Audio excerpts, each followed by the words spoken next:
About this time Antiochus made his second invasion of Egypt. About this time Antiochus made his second invasion of Egypt, and it happened that over all the city for almost 40 days there appeared golden-clad horsemen charging through the air in companies fully armed with lances and drawn swords.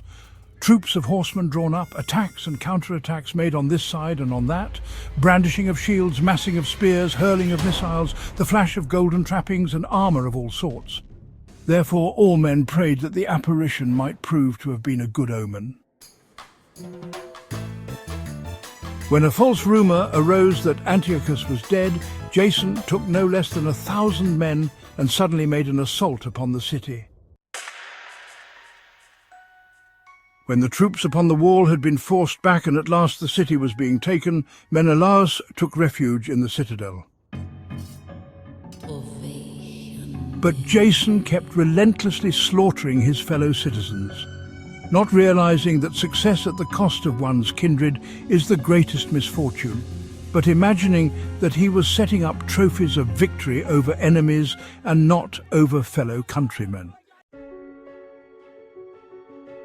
He did not gain control of the government, however, and in the end got only disgrace from his conspiracy and fled again into the country of the Ammonites. Finally, he met a miserable end.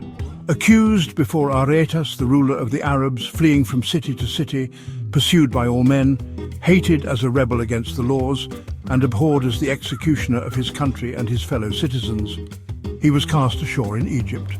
And he who had driven many from their own country into exile died in exile, having embarked to go to the Lacedaemonians in hope of finding protection because of their kinship. He who had cast out many to lie unburied had no one to mourn for him. He had no funeral of any sort and no place in the tomb of his fathers. When news of what had happened reached the king, he took it to mean that Judea was in revolt. So, raging inwardly, he left Egypt and took the city by storm. And he commanded his soldiers to cut down relentlessly everyone they met and to slay those who went into the houses. Then there was killing of young and old, destruction of boys, women and children, and slaughter of virgins and infants. Within the total of 3 days, 80,000 were destroyed, 40,000 in hand-to-hand fighting, and as many were sold into slavery as were slain.